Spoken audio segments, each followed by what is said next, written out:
আসসালামু আলাইকুম। বাংলাদেশ বেতার রাজশাহী। স্থানীয় সংবাদ পড়ছি আসাদুল্লাহ মামুন হাসান। রাজশাহীতে যথাযোগ্য মর্যাদায় জুলাই গণঅভ্যুত্থান দিবস পালিত হচ্ছে। আজ সকালে জুলাই শহীদ পরিবারের সদস্য ও আহত সহ জুলাই যোদ্ধাদের নিয়ে শহীদদের স্মরণে জুলাই স্মৃতিস্তম্ভে পুষ্পস্তবক অর্পণ করা হয়। পরে রাজশাহী জেলা প্রশাসনের উদ্যোগে রাজশাহী জেলা শিল্পকলা একাডেমি মিলনায়তনে আলোচনা সভা অনুষ্ঠিত হয়েছে। সভায় প্রধান অতিথি ছিলেন ভূমিমন্ত্রী মিজানুর রহমান মিনু এমপি। তিনি বলেন, জুলাই যোদ্ধাদের দাবি বাস্তবায়নে সরকার কাজ করছে। ঐক্য বজায় রেখে অপশক্তির ষড়যন্ত্র মোকাবেলার আহ্বান জানান তিনি। একই সঙ্গে তিনি বলেন, রাজশাহী থেকে নেস্কো অফিস কোথাও যেতে দেওয়া হবে না এবং রাজশাহীর স্বার্থে তিনি সবসময় কাজ করবেন। সবাই বিশেষ অতিথি ছিলেন রাশিক প্রশাসক মোহাম্মদ মাহফুজুর রহমান রিটন, বিভাগীয় commissioner doctor Anama Bazlur Rashid, RMP commissioner Mohammad Foyzul Kabir, রাজশাহীর পুলিশ সুপার নাইমুল হাসান, রাজশাহী রেঞ্জের ডিআইজি মোহাম্মদ আশিকুল সাইদ। সভাপতিত্ব করেন জেলা প্রশাসক কাজী শহীদুল ইসলাম। অনুষ্ঠানে জুলাই গণ অভ্যুত্থান শহীদদের আত্মত্যাগ শ্রদ্ধার সাথে স্মরণ করে তাদের আদর্শ ধারণ করে গণতান্ত্রিক ও বৈষম্যহীন বাংলাদেশ গঠনের আহ্বান জানান।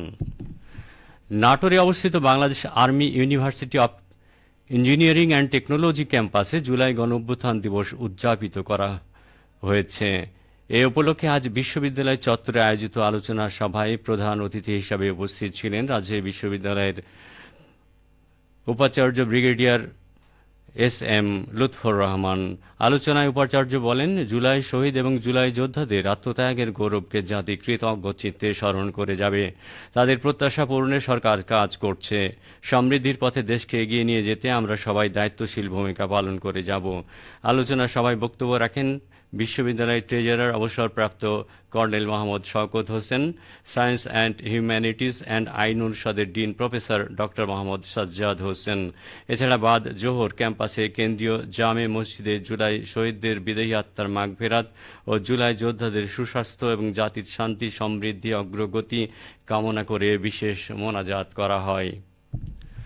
জুলাই চেতনায় দেশ গড়ব, দেশ সবার আগে বাংলাদেশ প্রতিপাদ্যকে সামনে রেখে বগুড়ায় জুলাই শহীদ পরিবারের সদস্য ও জুলাই যোদ্ধাদের সংবর্ধনা এবং আলোচনা সভা অনুষ্ঠিত হয়েছে।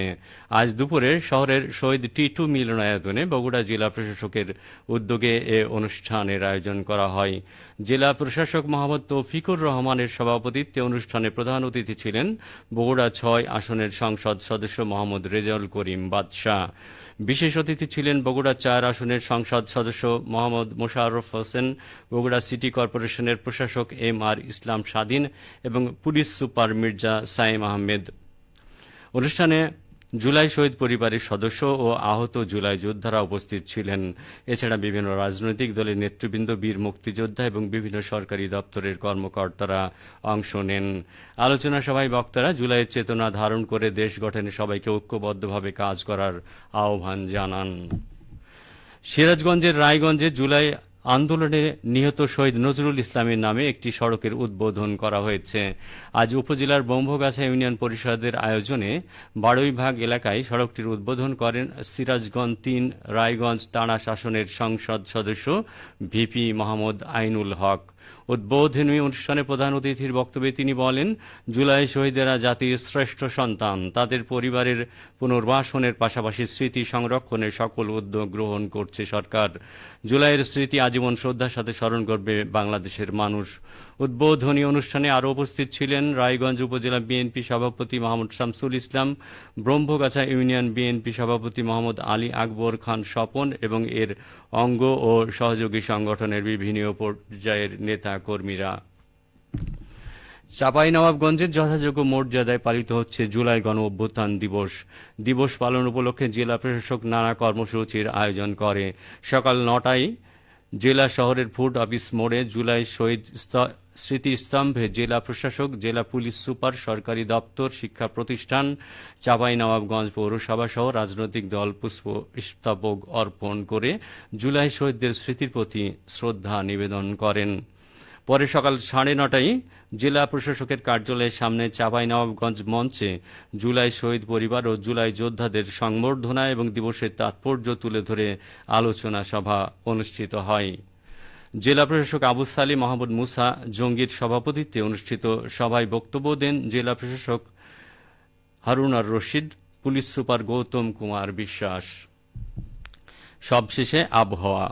আজ রাজশাহীতে সর্বোচ্চ তাপমাত্রা ছিল ৩১.৮ ডিগ্রি এবং সর্বনিম্ন ২৬.৫ ডিগ্রি সেলসিয়াস।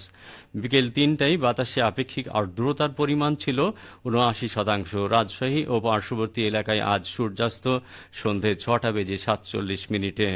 সংবাদ শেষ হল। আমাদের পরবর্তী স্থানীয় ইংরেজি সংবাদ সন্ধে ৬টা বেজে ৫ মিনিটে।